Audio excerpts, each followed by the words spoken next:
All righty, I want to welcome everyone. I'm Stephen Procopio. I'm the president of the Public Affairs Research Council of Louisiana. We are a nonprofit research and watchdog group.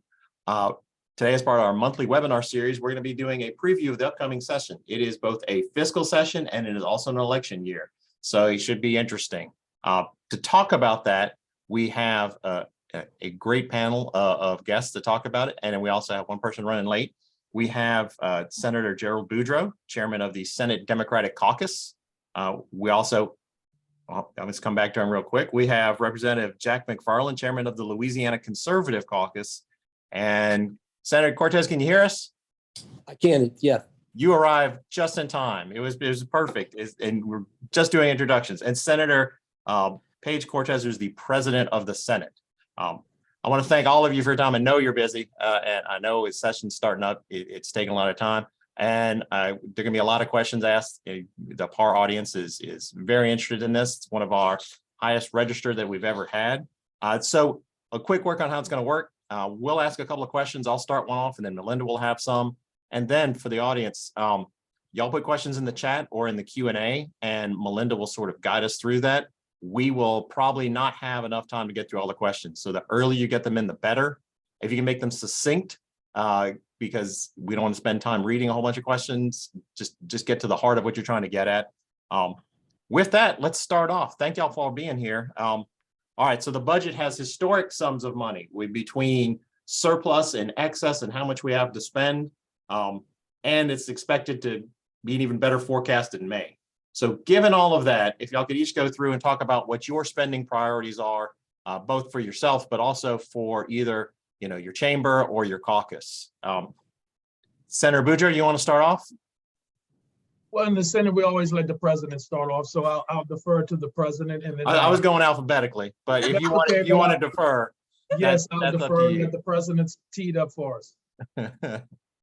Well, I think Stephen actually said it very eloquently. There is an excess amount of money. Of course, we all know the excess means that the current year revenue estimates that we were working under have changed, that we originally passed the bill under, I should say, changed. And so we've had more revenue flow into the state than was originally expected. The surplus dollars, of course, that means when we closed out last year, we had more money than was spent. So it rolled into what we call surplus. The surplus has two constitutional requirements that we put a portion of it into the capital outlay, into the rainy day fund, and the other part against the unfunded accrued liabilities pension debt. So those two things will happen first. One of the priorities I think that we all should think through is that because of the cost of projects going up and inflation, we need to consider those projects we already have in the pipeline, giving them the sums of money they need to actually make those projects come to fruition, because they cost more than they cost or they originally were expected to cost last year. The second thing I will say with the excess money, a lot of people are aware that there's an expenditure limit and that you cannot spend above a certain amount of money without a 2/3 vote of both houses to raise that limit. The suggestion, I think it was Senator Ewing many years ago that put that provision there because he didn't want the boom bust cycles to, when you had a good boom year, to increase recurring expenditures. And then the next year during the bust, you would have to then go back to the taxpayers potentially to raise taxes to keep those services ongoing. So in 2008, when I was in the House of Representatives, we did raise the ceiling in the post-Katrina era, but we did it for most part was to spend the surplus dollars we had, which went to infrastructure projects and so forth. So my priority would be that if we raise the cap, that all of that money be spent on these one-time projects. For example, we have the Water Sector Commission. Many of the rural water systems and sewer systems are outdated and falling into disrepair, and they don't have the means in these water systems to be able to put them back into good working order. And I think that we could spend a lot of the money on things like that, roads, bridges, improve the services that the state provides rather than just letting it flow into the rainy day fund, which of course is a constitutional fund that is restricted from getting anything out of it once it goes in, with the absence of a number of triggers being hit. So I'm going to stop there and let others chime in, Okay. but that's where I'm at. If I can rephrase, so you're okay with increasing the expenditure limit, but that the extra amount you would get to spend would have to be on one-time projects like sewer, water, infrastructure, roads and bridges, that kind of thing. Yeah, I think you would be doing a disservice to the constituents who pay those taxes to say, well, I'm just going to put them in a savings account instead of giving you the services that you should expect. So yes, Stephen, I think you hit it nail on the head. All right, thank you, President Cortez. All right, Senator Boudreaux, you've got your direction. Yeah. We're going to support those initiatives that the president just outlined and make sure that our caucus understands. Look, let's talk about, first of all, what we've been able to do. When we talk about the improvements to the state, when we talk about healthcare, when we talk about education, what we have been able to do, that should not be lost in this last budget cycle and what we're trying to accomplish. We know the results of those. The president alluded to the federal dollars that have come into the state, which we have been the beneficiaries of. And so now we have to turn around and look at how we do it. So for the record, I also agree that we need to have some parameters in place so that we can exceed that spending limit with those things. He hit on the cost of projects, and that's the big thing. We have so many projects right now that if we don't put the extra dollars toward those, they'll never happen. And we know the forecast as we go further and further down. We got to look at the sales tax that'll be rolling off in a couple of years and so many other things. I also want to highlight the fact that the rainy day fund has more money in that account today than it's ever had in the history. So we've done a good job, and I think we need to recognize the fact that it hadn't been willy-nilly spending. Now, from my vantage point, I'll close this segment by just saying there are going to be some who feel differently, and that's the legislative process for people to come forward and give their thoughts, and we debate it, and at the end of the day we vote on it. But the problem that I always have is some of the same people who want to come across as we can't do anymore are the first in line when those projects in their area aren't being done. So I want to thank the Public Research, your association, Public Affairs group, PAR, for putting this on, and secondly, for bringing these items to the public. We need the public interaction. This should not just be in the confines of the state government building. We need the residents of this state to chime in. So that's where we are. I don't want to lose what we have done with healthcare, with education, and then the quality of life. Because we have received so many dollars, we've been able to do things. I mean, there's been increases to help people buy groceries, which the prices have gone up. So many of those, when those go away, it is now our responsibility to take care of the people of the state of Louisiana. Okay, great. Thank you. I appreciate the shout out, and thank you for joining us, because that's what makes it possible. All right, Representative McFarland, give us the House perspective, particularly the Conservative Caucus. So, can't not talk about the expenditure limit because the first two have, but in addition to that, what other priorities do you have? So I think that obviously I get to play the devil's advocate here, only natural.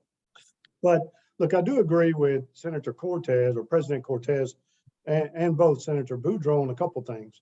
The increased cost from some of the projects that we have funded the last 2 years, and especially the water sector program, which was a great program. I mean, everyone has been fully supportive.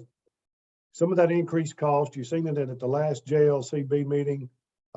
We had to go back and give up to 5% more to some of these projects because the costs are coming in more due to the inflationary issues we're having, not just in Louisiana, but throughout the country. At the same time, for many of the House members, I know President Cortez mentioned he had been through in 2008 when they raised the expenditure limit. I'm not sure if Senator Boudreaux was in the House then when they did that. So for House members, we only have maybe 3 or 4 members that have ever experienced a a year where they were being asked to increase the expenditure limit. So for the House, this is going to be some opportunity for education. And look, there's a lot of questions. Monday in appropriations, there was a lengthy debate and even a request by Representative Bacala that, hey, we need to be educated on what increasing the expenditure limit actually means and doing a better job of educating the House members. Now, here's where I throw caution. We have other things that we can do with the taxpayers' money without raising the expenditure limit. We obviously know that this state has had a tremendous amount of debt, UAL debt. We know we still have some debts coming from the hurricanes, and we're still waiting on some of those numbers to come in. We asked for them Monday, didn't get all the exact numbers. The taxpayers see the state much compared to what they see on the news to DC. But where we're different is we have to have a balanced budget. We don't just get to increase the debt ceiling and spend money that we don't actually have. Our situation is different. We actually have the money and could spend it. But the challenge for many of my members is we know that the shortfall coming in 2 years of a little over $900 million estimated currently. We still haven't officially addressed that shortfall. There's possibilities floating around, but there's things we can do now to begin to lessen that impact. So I think that the debate in the House will be much more associated with anticipated revenues. One of the questions I had Monday, without being too lengthy here, was to a fiscal analyst, Debbie Vivian. What is the tax change that we made 2 years ago? We will see that now, but we won't know those numbers until August. So, I'm hesitant because some of the things that's going to influence our financial well-being going forward, we still don't know all the impacts. So on the House side, I'm hearing from more members, hey, let's pump the brakes. We know there's some things that may need to be addressed. So I think that it's going to be a healthy debate in the House. All right. Thank you very much. I'm going to pause for a second. I know we had a bunch of people join us since we started. Just a reminder, we're going to ask a few questions. I'm going to turn it over to Melinda in a few seconds. We're going to follow up on some things I already brought up and a couple other issues. And then we're going to start reading your questions. So please put them in the chat or put them in the question. Okay, we got one. So we've prodded enough people. Melinda, I'm going to go ahead and turn it over to you. Why don't you follow up on some of the stuff or the other priorities we're looking at? Sure. Thank you, Stephen. So Representative McFarland, I just want to make sure I'm clear. When you said you were hesitant, you mean on whether or not to agree to vote to raise the expenditure limit, right? That's Because correct. okay. Yeah, I'm at this time, I'm not in favor of increasing that expenditure limit. Okay. I just wanted to make sure because the other two, our senators, both pretty explicitly said where they were. So I wanted to clarify that. And then I guess I'll just start in reverse order with you again and ask about the teacher pay raises. Obviously, the governor has proposed a teacher pay raise of at least $2,000, possibly $3,000 when REC meets in May if they raise the forecast. Where is your caucus and where are you personally on that teacher pay raise? Is that something that you expect a lot of House members to support, or are they reticent about it? So in conversations I've had with other legislators in the House, as well as our caucus, we support a teacher pay raise. I personally support the teacher pay raise. I think that we can do it in a different way without creating or increasing our budget to do it. I think that, and something we are working on without getting into too far in the weeds, is how we can fund some of those teacher pay raises without increasing our budget. And it can be done, and we are pulling some of those numbers, and it will be a multifaceted way of funding that. One of the challenges, though, that I am hearing from a lot of members is they're wanting to see more local participation in teacher pay raises. Because, and give an example, in Lafourche Parish, they had a tax voted in to increase teacher pay by $4,000. And now the state stepping in to do possibly up to $3,000 on top of that, while other parishes have done zero. And remind you that the legislature over the last 7 years has given 5 teacher pay raises, 3 of them which were reoccurring expenses. So, those are things that we are looking at. And like I said, everyone's in favor of giving a teacher a pay raise. It's just the amount and where does the money come from? Okay. And we have a ton of questions coming in now. So Senator Boudreaux, I'm going to ask you this one that I see. Do you support raising the pay of legislators? Would you be willing to tie the legislative pay to the first year teacher pay average? Oh, let me go back to the teacher pay, and I fully support the plan that's in the book. I think we got to send a clear and a very concise message that we put a lot of stock into our youth. We're seeing an increase in juvenile crimes. We've seen a lot of things. The people that spend the most time with us are our school teachers. So I fully support that, and hope after RAC meets that it'll be a clear message that this is what we want to do for our teachers. I know. I was not in the legislature the last time the former governor and the debacle we had around the entire teacher thing. As a result of that, we have shortage of teachers at every level. So I fully support that. The legislative pay raise, while I have not read the bill that's on the books that's being proposed. Yeah, I have no problem with raising the legislators' pay. I think we get what we pay for. I think the quality of people that come to Baton Rouge is important. I think for those who are in higher paying professions, if we want to get some of those individuals to consider it, I think so.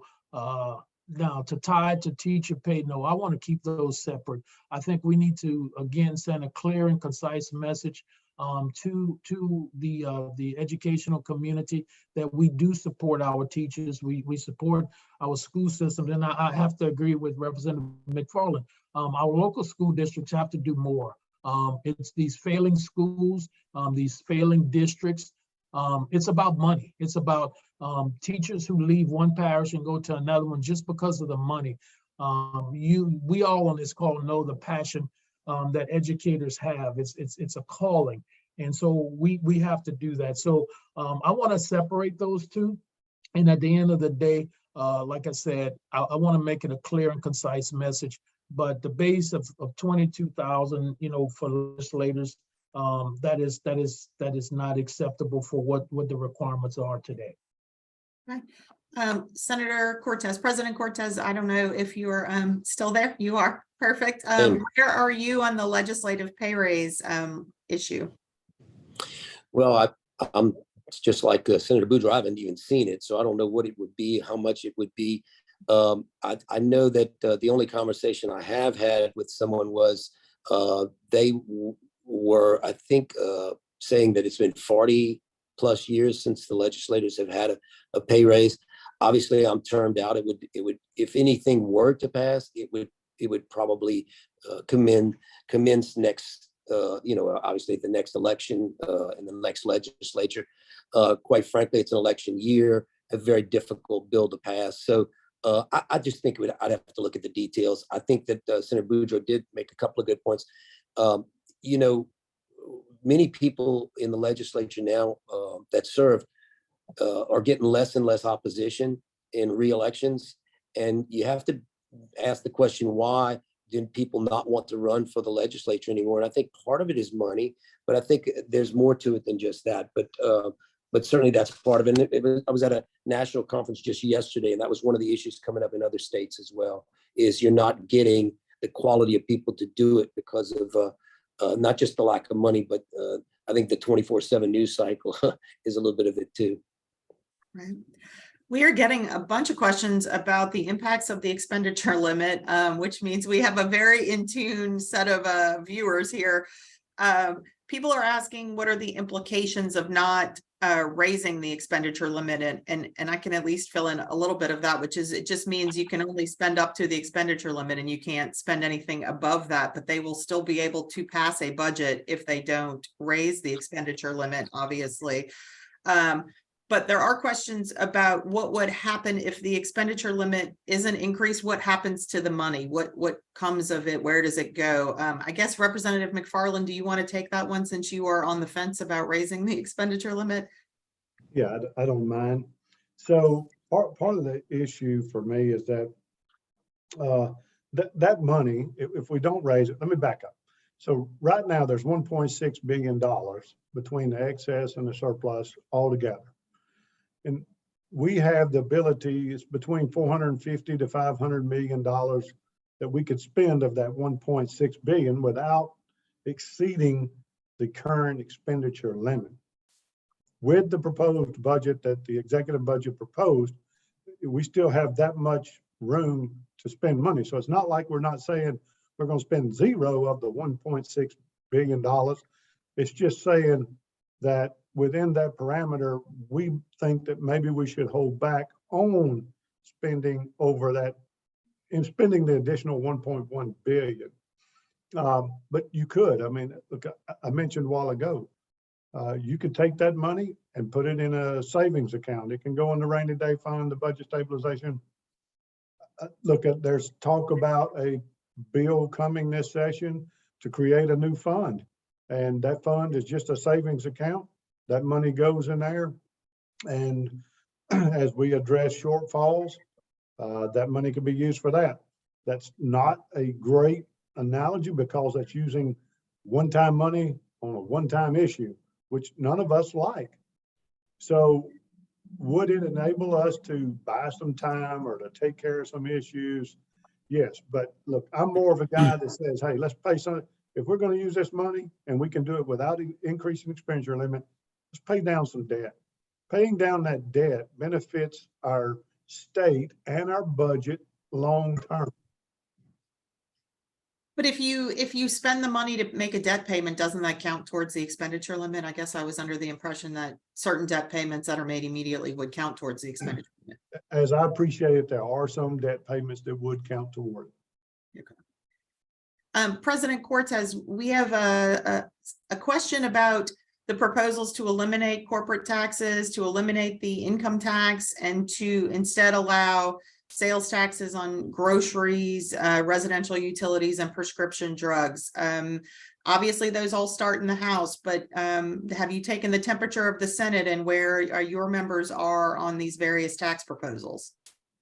I have not, and part of the reason I have not is because of exactly what you said. The Constitution requires those measures to start in the House, and I think probably a better question for Representative McFarland, because I think they're going to have to vet all of those issues first and then send it to us. But if I could segue back, you did ask some other questions. I think Representative McFarland is correct. There are some debt payments that could be made. I saw somebody in the question box asked about the UAL. And I believe the answer is if you pay it against the UAL, it does not count against the expenditure limit. But the Constitution is pretty clear that any money not expended will go into the rainy day fund. The problem with that, I believe, not for me, but for future legislators, it's the most difficult one to utilize. We do have the revenue stabilization fund. Both of those, I think Senator Boudreaux already said, both of those are roughly at $1 billion. And they're growing. So we have a savings account already. It's called revenue stabilization. So by 2/3 vote of the legislature, they could pull money out of that in the out years if they need to. It's already got $1 billion in it. So the paying down of debt. Let me just kind of take a little trip down memory lane. We spent $800 million paying off the cost share from the Katrina levy, the HISRA payments. We made two $400 million payments. By doing that, we saved roughly $3 billion in future interest payments that we would have been paying over the next 40 years. We also have paid down a ton of money into the UAL.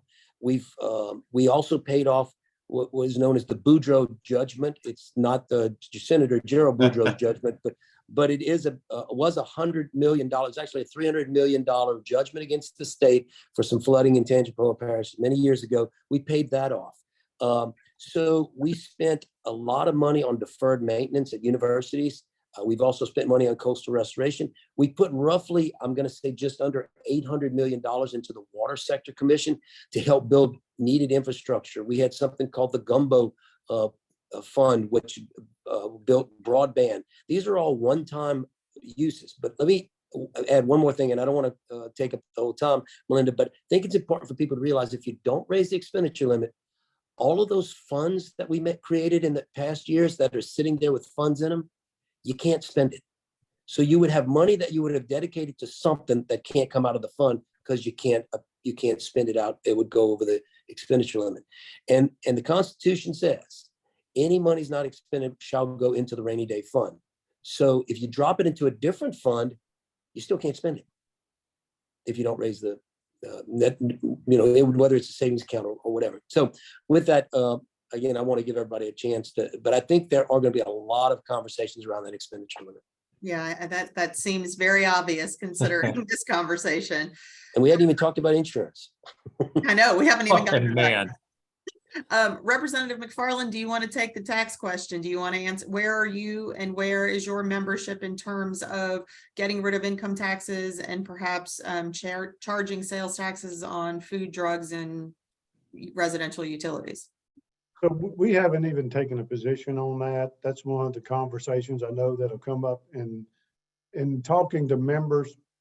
There's mixed emotions about doing away with the income tax, putting it all on property taxes, which is not going to be popular locally. Could you even do it? I mean, it's $5 billion of our state general fund. I mean, it's just a lot of money that you would have to come up with locally. I've heard some of the arguments by some of our candidates for governors for running for governor for doing that. But at the same time, in many of the communities I represent, to make up $5 billion is just not feasible. But if you look at what the Tax Foundation has put out about the taxes in Louisiana, with the exception of having a high sales tax, which ours on the state level is not high, but when you add it with the local sales tax, it makes it significantly high. But if you look at us across the board on many of our taxes, we're pretty much around 25 in the country on the way we collect taxes. So I think that right now, based upon conversations I'm having with members, I don't see doing away with the income tax. Also, if you go back to what earlier today, I said 2 years ago, we passed legislation reducing income tax. We even put some mechanisms in there that could trigger more reduction in income tax, and even a reduction in franchise taxes and other things. So we will not know the impacts of those until August of 2023. So I think it would be better for us to wait and see what those impacts have on our state financial position before we begin just saying, well, we're going to do away with this and try and look, our GDP in Louisiana is not what Texas and Florida have. We don't have 28 million people, and our GDP is not nearly compared to either one of those states. So it's disingenuous for us to think that we can eliminate the income tax and just put it solely on property taxes because we don't have the volume of people and property owners. Okay, I'm going to change topics a little bit for Senator Boudreaux on this one. Obviously, we know crime is a big issue. I know that the legislature is very sensitive to that. Do you anticipate that there are going to be changes to the criminal justice reform measures that were passed in 2017? Obviously, there are a lot of bills filed on that front. And where do you stand on whether you would support those kind of changes? Yeah, first off, let me say, when we talk about taxing on food and drugs, we're talking about people. We have not taken any formal votes, but we also have to acknowledge the fact that we live in a state where the minimum wage remains at $7.25. So if we're talking about taxing more food and more drugs, those same people that we have not given them that livable wage are now being asked to do that. I would agree with Representative McFarland. This is one that I want to pump the brakes on real hard. We should have learned from the Stelly plan debacle years ago. When you take something off, you better know what you're going to put back in it. And in this case, there are more questions than there are answers. It sounds good. when you say we're gonna eliminate the state sales tax and where you're gonna plug that. I think that's one that is gonna take a whole lot of discussion before we get that. Let's pivot to crime. Listen, when those criminal justice reforms were done, let me be as frank as I can be. There were more of those bills handled by Republicans than there were Democrats.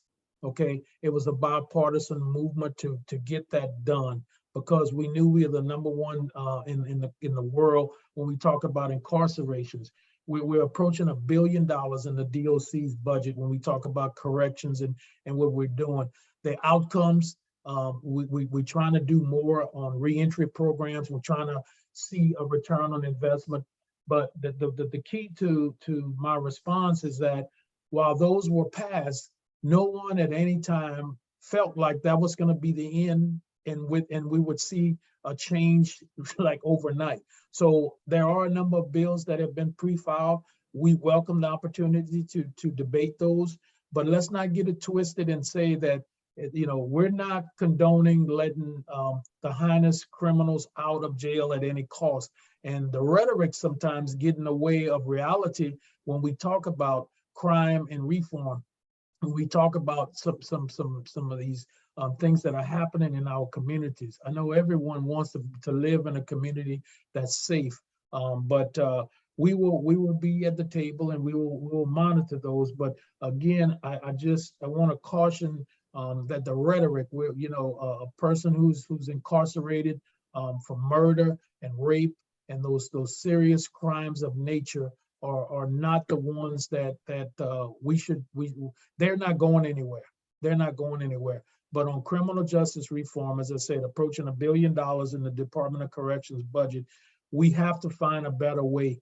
And if we don't want to pay for that from an educational standpoint on the front end, we pay for it in the tune of $1 billion on the back end through incarceration. So yeah, we have to continue to tweak them. We have to continue to see if some of those are not working. But at no point, that on a personal level, that I want to say that what we passed in 2017 was gold-plated and we should never touch it. We need to continue to monitor, assess, and see if we are making a difference. And I know through the reinvestment part of that, of the criminal justice reform thing, we are reinvesting into facilities local. We talk about probation and parole and other areas. So similar to the tax situation, these things don't happen overnight. The statistics don't reveal itself in a 1-year period. We have to see how long and then continue to tweak those bills that were passed in the criminal justice package in 2017. Okay.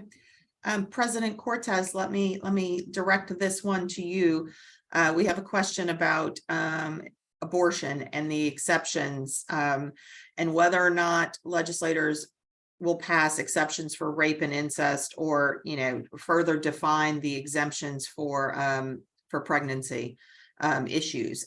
So I guess I'm wondering, what are you hearing from senators, and where are you personally on that? Do you think that issue needs to be revisited now that Roe v. Wade has been overturned? I have not heard much in regards to from bill filings. I haven't read the bills yet, seen if anything has been filed on that subject. Personally, I have, 16 years I've been in the legislature. I've been voting right to life for 16 years. I've never voted against it. But again, this is a personal decision. I'm a Roman Catholic, and the Catholic doctrine teaches that it's from conception to natural death without exceptions. So that's been my stance throughout my career in the legislature. I don't know that that's going to be brought. If it is, there's already bills pre-filed on that subject.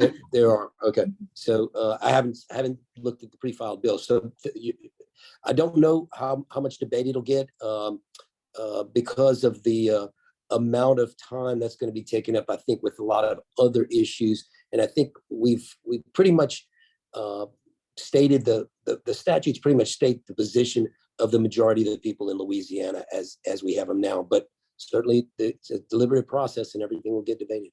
So it sounds like you are not interested in changing what's on the books currently, just to be clear. No. Okay. And I'll just open this for whoever wants to take this one. We have a question about whether or not y'all support efforts to legalize marijuana or to enact a tax to fund criminal justice and judges and law enforcement by legalizing marijuana recreationally. Obviously, I'm assuming they mean. Anybody want to talk about recreational marijuana?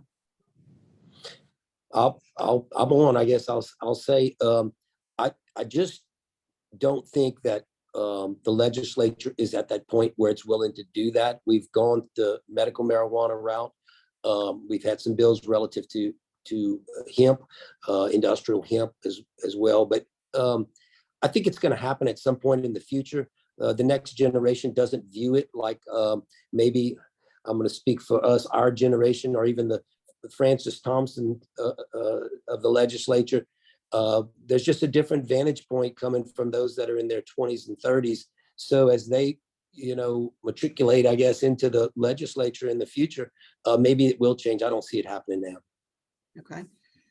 And then we have a question about whether or not you all support making the insurance commissioner position appointed rather than elected. Who would like to take that one if anyone's got strong opinions? I know it's going to be a Senate bill that gets introduced. So Senator Boudreaux, I'll tap you. Yes. Yeah, so let's see. So I haven't listed the pros and cons. I could see both sides of that issue. I think it's very important that we do have someone in insurance, and you have to have that continuity. I mean, for me, I guess the saving grace is that it's an elected official. So at the end of 4 years, you get a chance to do something about it. If you don't like the progress, if it's an appointed position, I haven't seen the bill to determine who's going to appoint that. Is it would be one of the governor's cabinet people, or are we going to have a separate commission to do it? I haven't seen the details of that, but I could tell you, for me, because we live in a state where we have so many natural disasters, we have so many things, it's important to have some integrity in that office, and important to have someone who understands the industry, but is also going to be the spokesperson for the citizens of this state. And I say this with all due respect, that it's not, and I'm not speaking about the incumbent or any previous ones. There have been some problems and some issues when you have people that are controlled by special interests. And at the end of the day, the only people that suffer are the people who are paying those premiums, and that's you and I. So I have not, like I said, seen the details. To me, one of the factors is going to be, is it a cabinet member of the governor? So, are you going to go in and change the Constitution? Or is it going to be a special commission? Who's going to make up that commission? And if it's only industry related, then that's not something that I would be supportive of. But wide open, and we're looking forward to hearing more about that. Okay. Representative McFarland, on that same subject, we have a question about Senator Talbot apparently said earlier this week that the legislature should focus this session on making the marketplace more amenable for insurance companies rather than focusing on the consumer protection angle of it. So do you agree that it should be, more focused on drawing new companies and making the marketplace better for the insurance companies, or should it be more focused on consumer protection? Where's the balance in that? So the legislation that has been discussed with me thus far, some of it, it hasn't all, it's been filed, but I don't think it's all public yet. I think the larger conversation this year is going to be about making it more amenable to the insurance companies, and how we can change some of the rule process to make it easier for them to operate in Louisiana, or more profitable for them to operate in Louisiana. I think that will be the greater conversation. And why do you think that is the conversation that the legislature wants to spend more time on? Is that the bigger crisis to you? It is, and both sides of it have important issues. Without seeing the specific legislation, it's hard to discuss. But if you're asking me personally, yeah, I think that right now there's some things we need to do better to have the market in a position to where the insurance companies can operate here easily. Look, I'm a big proponent of the fortified homes program, and you know, that they offer 26% discounts if you live below I-10, if you fortify your home. And we just now having that program. We passed it last year. We still got to fund it. The rules came in, but those are things that we can be doing that benefit the homeowner as well, but it also helps our insurance companies. And, you know, look, we can always say that the insurance companies already voluntarily give a discount if you do that, but we can even make it mandatory. Okay. President Cortez, I'm going to switch from insurance to early childhood education for you. We obviously have used, as a state, we've used some federal pandemic money to prop up and expand early childhood programming for 16. We've added 16,000 childcare seats with federal pandemic money, and all of that is disappearing. That's $192 million. So obviously those seats are in danger and those children are at risk of no longer being served. The governor has proposed some money in his budget, about $52 million, to apply to that. Do you think that the legislature should increase that to try and at least avoid all of those children falling off the rolls, or where are you and what do you think the state can fund? Well, so you're exactly right. The federal dollars have gone away. So the question becomes, what priority is it for the legislature? We know where it is in the executive budget for the governor, but a lot of that is all going to be based on this whole expenditure limit calculation, because if you don't raise the expenditure limit, you probably are going to not be able to fund as much as you otherwise would. And then the other part of that is, you know, I know we just talked a little bit, I'm going to jump a little bit around, but we talked about the Fortify Home program, by example, that passed, but we didn't fund it. We could fund it in a fund. Just like we're doing the fund to allow them to, the incentive fund to get the insurance companies here. But again, if you don't raise the expenditure limit, all of that money sits there and it can't go out. So I guess going back to the early childhood education, we know this, and this is just factual.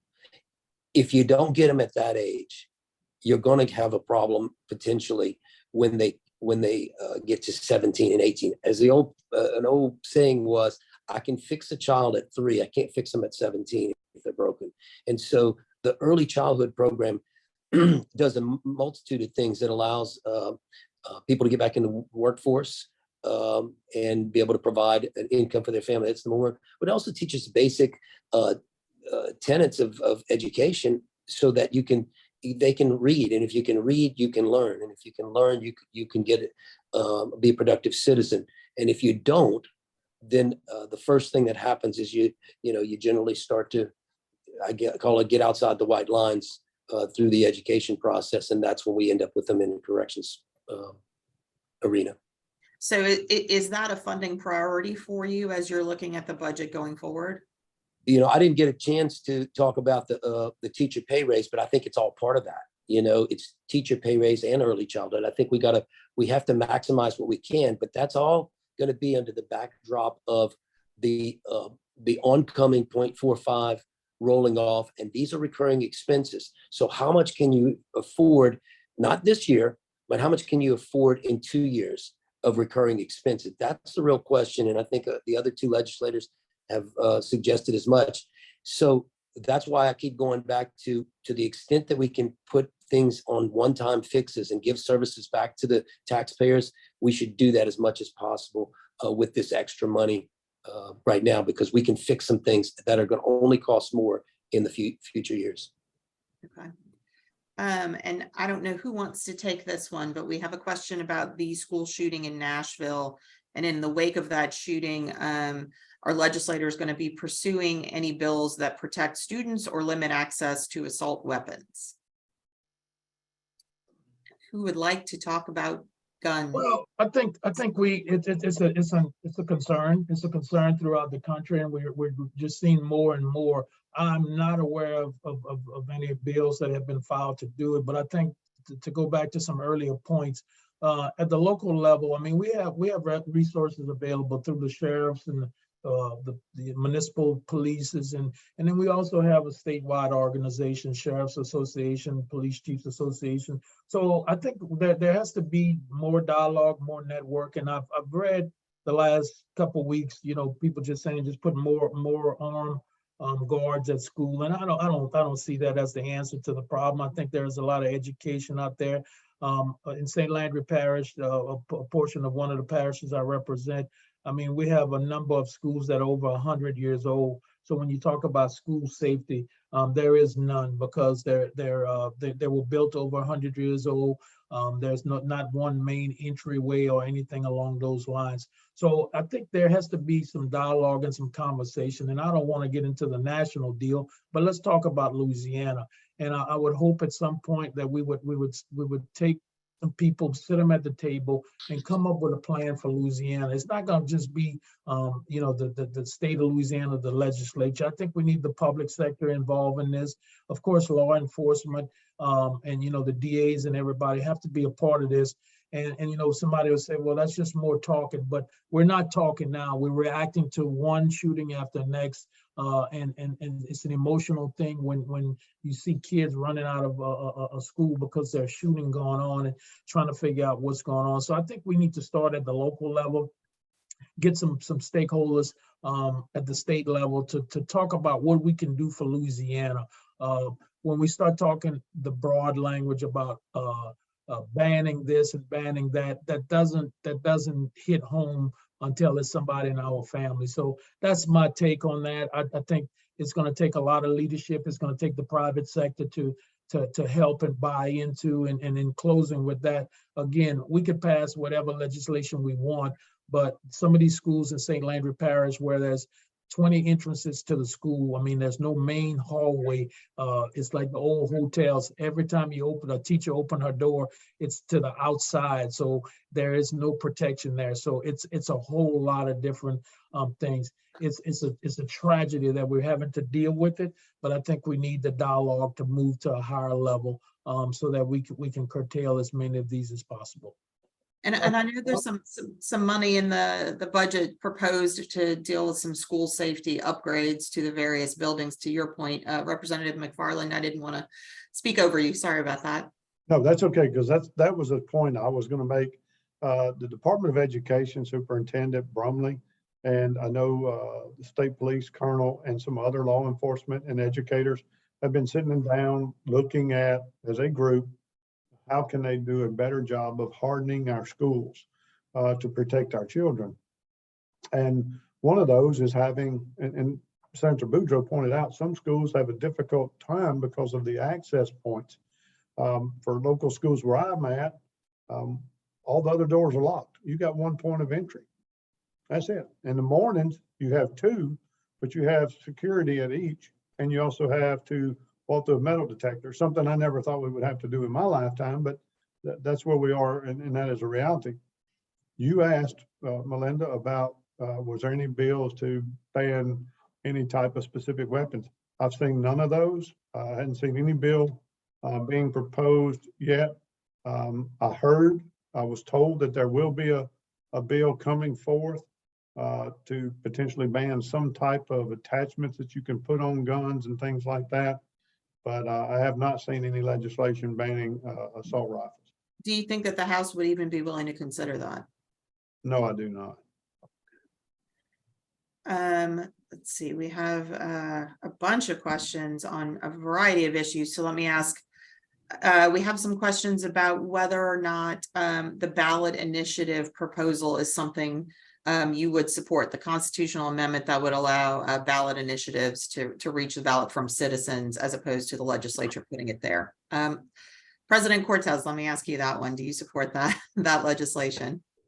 Well, it's interesting you would ask that question, because I was just at a national conference yesterday, and that was one of the items that came up. The representative from Oklahoma told me that they are the reddest, most Republican conservative state in the country, and yet through ballot initiatives, they have got some very liberal laws on their books, because what happens is a ballot initiative gets generated, and then the special interests come with huge amounts of money to drive voters to vote on something that they may not even know what they're voting on. And so I think that it kind of goes back to the original question about, let's do a better job of sending legislators, and let's have a representative democracy, which is what we really need. Your legislators ought to be able to vet the issue. And so the answer, no, I would not be in favor of it. I don't think it's true democracy. I think it's special interests and not true democracy. Senator Boudreaux, I saw you shaking your head. Are you in agreement on that, or where are you? Absolutely, absolutely. Again, and he took it right out from my opening. We got to get people. I mean, they elect us to represent them, and we can't compete with special interest groups, and we can't allow the legislative process to be hijacked by dollars in a negative way. So yeah, I shook my head because that's just not where we should be. Okay. We have another question about abortion, and I'm going to give this one to Representative McFarland. This one is about whether or not you think that any changes should be made to the medical exceptions list for the abortion ban. That's obviously been a point of contention since the law was passed last session, and some doctors have complained that the current list is too restrictive. So on a personal level, would you support reworking that medical exceptions list? And then has the caucus talked about that issue at all? So on the medical exceptions list, I know we have had conversations with LDH and how they are interpreting the current piece of legislation that was passed. I know that some of the hospitals have been reluctant to act independently based upon that legislation.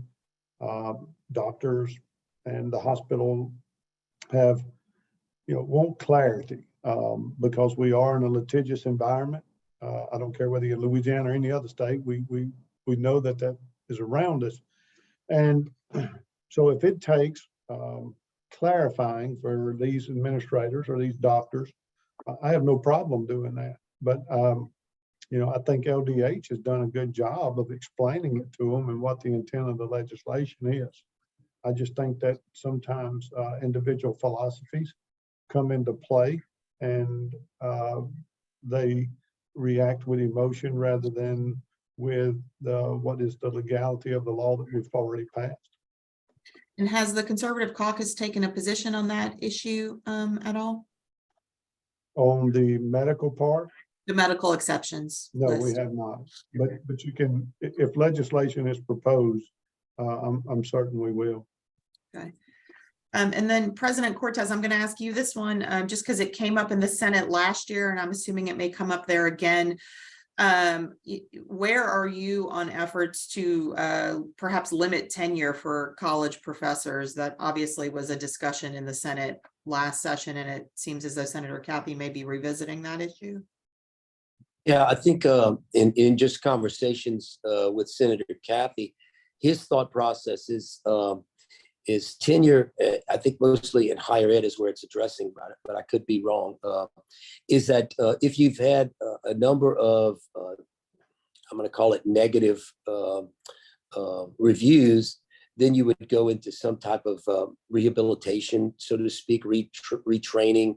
And then after that, you would come out, you would lose some tenure if you failed after that. So it gives an opportunity. I think what his intent is to have the best and the brightest and not have those that get tenure and then maybe aren't putting out the work load or the effort that they once were.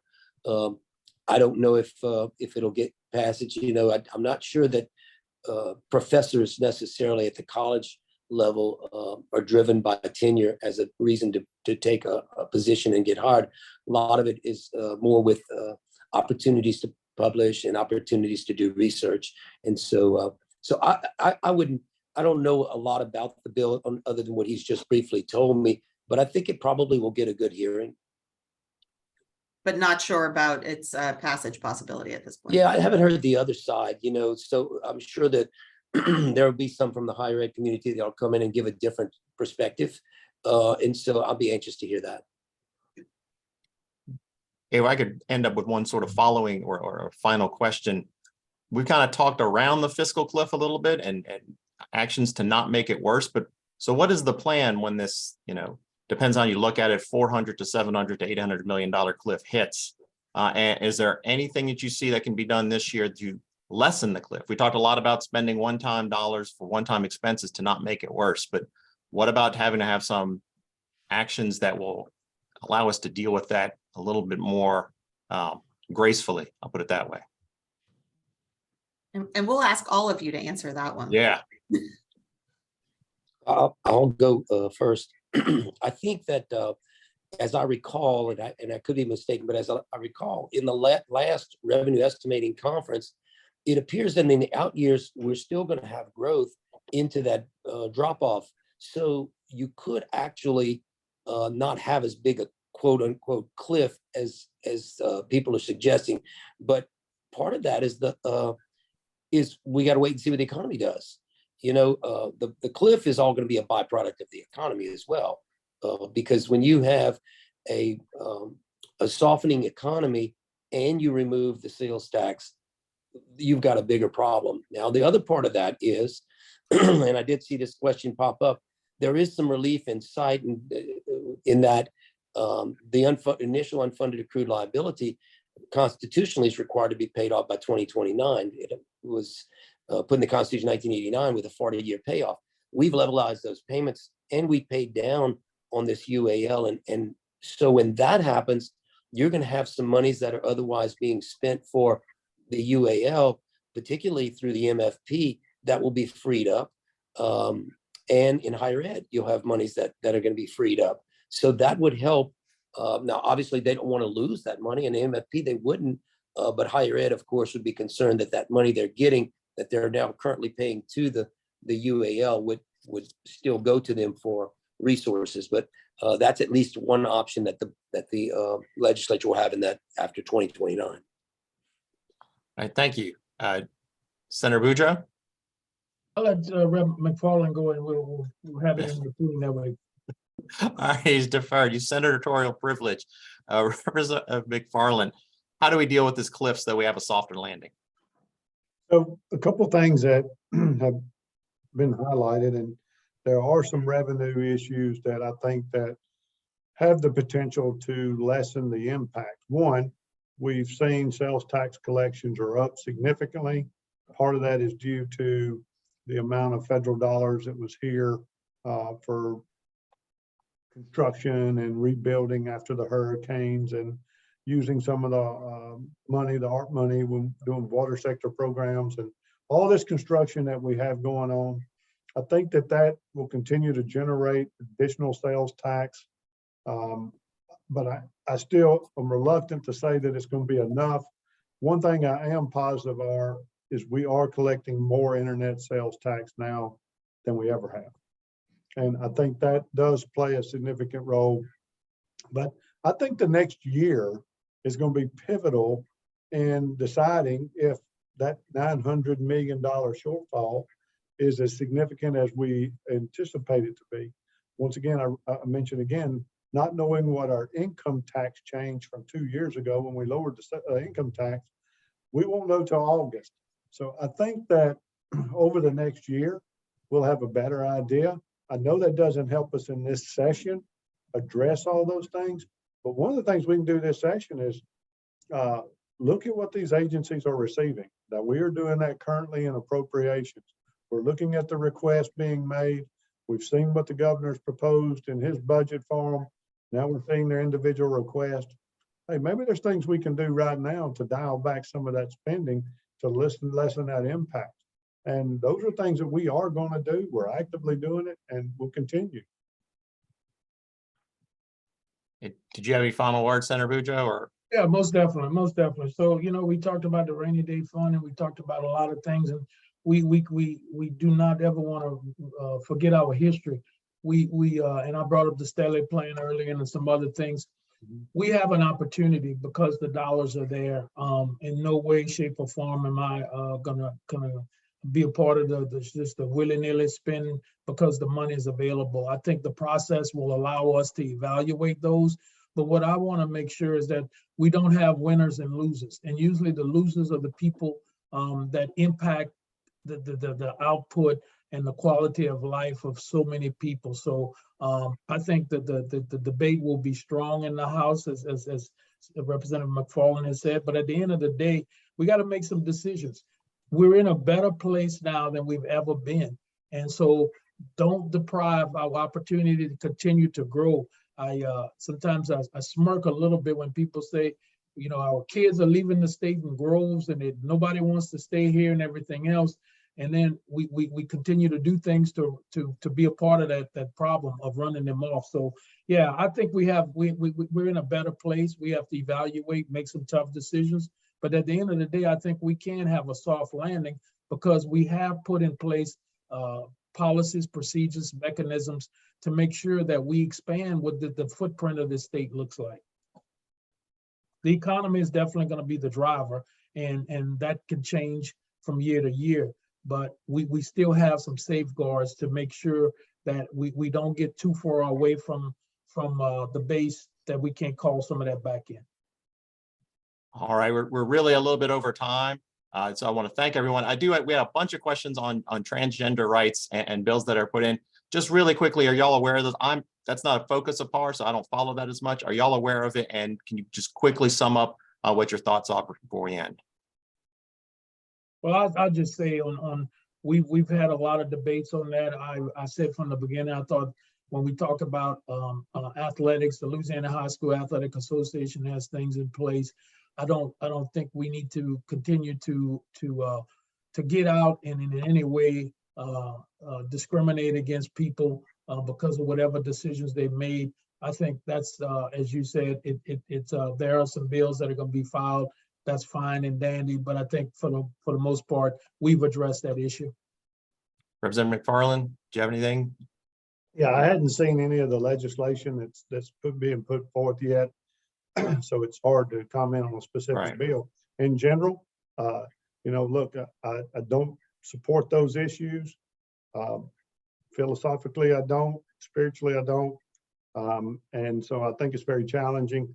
Unfortunately, last year was the first year we invested millions, actually $9 million in mental health and early childhood education. Stop and think about that for just a second, Stephen. The first time we've ever done that was last year. So I think that we have a greater issue and a greater thing that we need to address. Senator Cortez made a good point.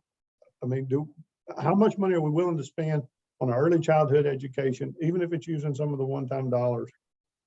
We have to look at that. I think that's all part of the conversation, investing in mental health, and that's all I have. Senator Cortez, you get last word if you like it. Yeah, I don't think that's going to take up much conversation, to be quite frank with you. I think we have so many other issues. We did barely touched on the insurance issue on this one, but that's going to be a huge debate. The teacher pay, is going to be a big debate. And so, but it's going to all, as it always does, it's going to be about taxes in the budget, and the expenditure limit creates a little bit of a complication. So I just don't think that issue is going to get a lot of movement. I don't believe. I just think it's going to be one of the smaller issues. All right, thank you so much. Look, this has been great. This has been a wonderful panel, a great model of discussion. I really like to see this and encourage other discussion like this. I want to thank everyone that joined us. I'm sorry we didn't get to all the questions. We knew it would be a lot. We had record participation, no doubt, because of our great guests. I really thank y'all. Join us next month. We're going to look at what topics we're going to think. We're thinking about maybe broadband, but we have to, see actually what guests we can get. Any ideas that y'all have, please send me. And thanks again for everyone that joined us, particularly our panelists. I know y'all are super busy. Thank you so much. Thank you. Thank you.